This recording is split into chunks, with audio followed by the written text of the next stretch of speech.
All the time I'm growing up as a youth, I always wanted to be a gangster. I made it come true one day. By I just started to rob anybody. And I grew up in Leicester. And my mum's been a Christian for something like 40 years.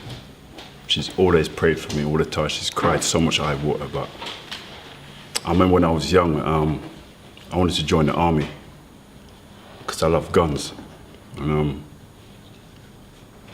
every Sunday she used to come and knock at my door and say, we're going to church, Sunday school. I used to lock the door because I know she's coming. And she just like want to kick it off. And I used to say, Mum, I don't want to come to church. And she used to force me, I used to go boys brigade. But I was never into it, but I just played the role, go along with it. As soon as I possible, I just left that house. I just started to rob people, and the police was always around my house.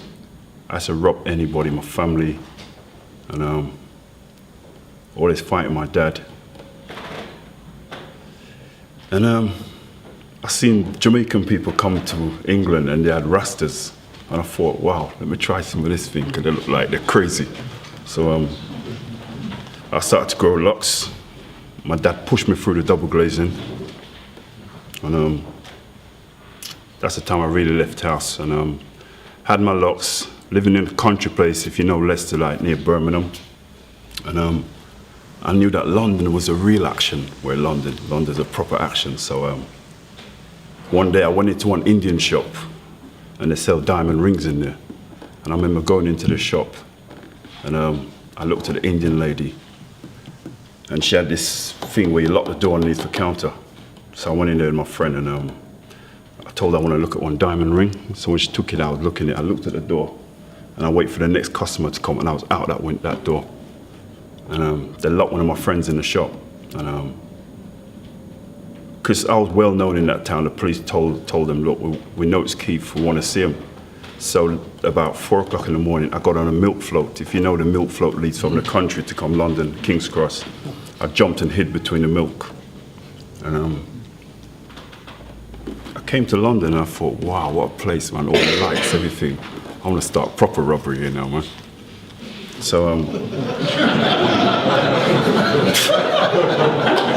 serious, man.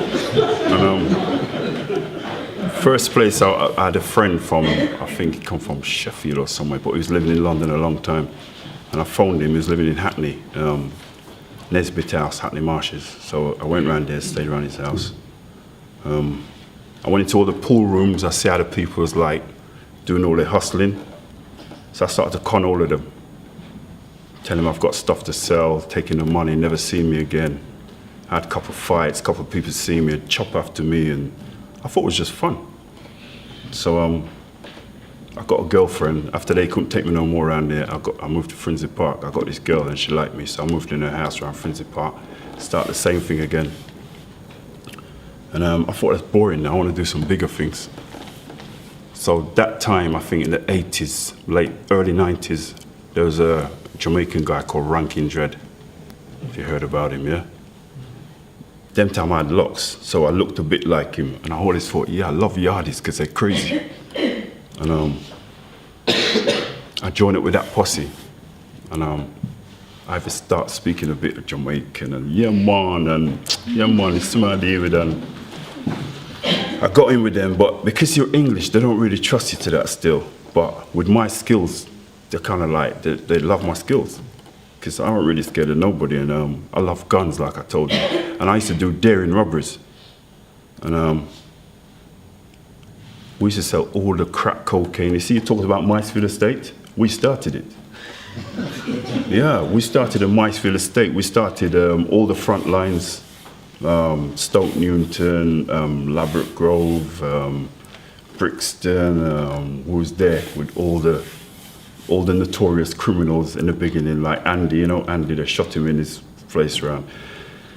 And even sometime I was with Andy when they keep boat dances, and after the dance, we'll collect all the money, we used to lock the door and rob everybody in the dance. But it got crazy because we as black people would start killing each other, like it just got mad. And that time I just started to smoke crack. I used to love smoking weed, and I used to see the people smoking crack, so I thought, let me taste this thing. So once I taste it and I get the aroma of it, I thought, wow, I love this stuff. So I started to smoke it real heavy every night. I was smoking like 100 pounds every night. And we had a thing where 12 o'clock, we call it vampire night, at midnight, where we just turn into vampires and we just come out and rob people, rob all the drug dealers, sell drugs, around all the crack houses, and it's just mayhem. And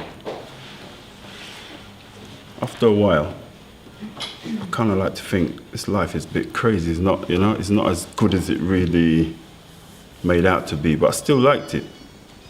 So I thought to myself, you know what? I want to go to a different country and do some crazy stuff. So I got on a plane, I went to Brazil. And I used to bring cocaine back to Spain. And Spain's a bit different from England, you know. Brought it a few times. And one of the occasions when I brought it to Spain, the Police Nacional and the Guardia Civil was waiting for me. So when the plane was gonna land, I seen all these police on the tarmac, so I thought, you know, the devil, he's not easy, you know. He tells you that you're not scared of no one. He says, remember, you're not scared of no one. So you ain't got nothing to fear. So when I touched down, the police was waiting for me, and they got the Europeans, they got the others, they got whatever. I was born in England. Thanks. Yeah, so they was waiting for me. So when I got there, the police said to me, he got everyone else out of the way, and he said to me, come, you know, ven aquí, because I could speak good Spanish now. So he said, come, we're waiting for you, give me your passport. So he told me I'm African. He told me the passport I've got is not mine. He said, this is an English passport, you're African. So I thought, this guy's crazy. So anyway, he told me to come around the back, and I used to make some shoes, cocaine. That was the shoes, so he told me to take my shoes off, and anyway, they found the cocaine. And in Spain at that time, that was back in '97, they used to like give you 9 years for a gram. They don't care how much it was. So I got 9 years. In the court, it took them 5 minutes to give me 9 years. So I got even more crazy. I thought, nah, this is mad. I'm never gonna stay outside again. I can't even speak Spanish. And in the prison, I thought, yeah, well, I'm just gonna be crazy in the prison.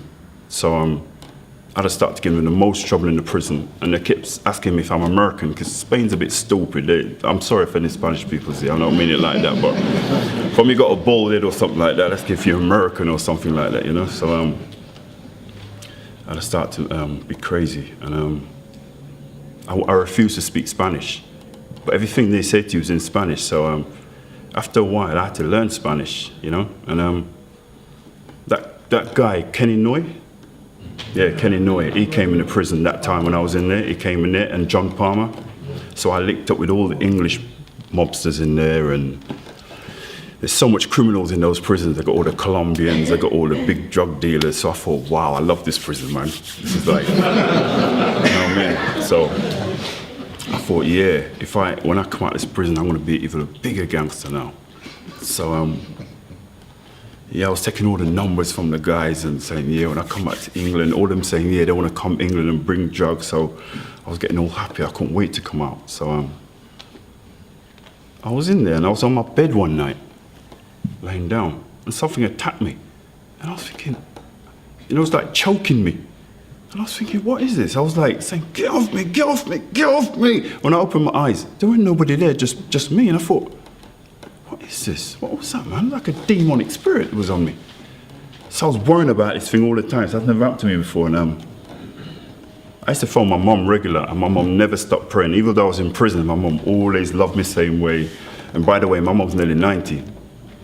My mum's 85, my dad's 90. So my mum, she said to me, she wanted to come over and look for me. I said, Mum, I don't want you to come and look for me.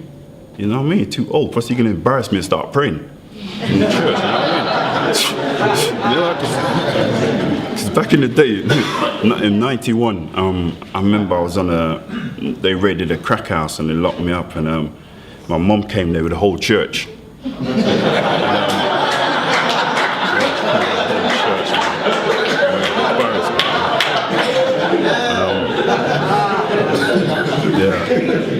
And when the judge, when he looked and he's seen all the people and there's no more seats, and he said, "Whose family is this all taking up all the seats?" So they said, "Mr. Wint, Your Honour." So he went, "Oh, he has got a family. He's a good person," because it seemed like some good people in the background. So I mean, one time my mum came to look for me on the remand, and you know, in that was what's the prison in Shepherd's Bush called again? Scrubs. Yeah, I was in there one at a time, and I was over the counter like this, and my mum was there, and she took out the Bible and started to preach and pray. So I said, "Shh, Mum, all the people are there, I'm a gangster, man. They ain't gonna see them people praying for me, right?" You know what I mean? So anyway, she prayed for me, and that's my mum for you. And her prayer really worked, man. And years later,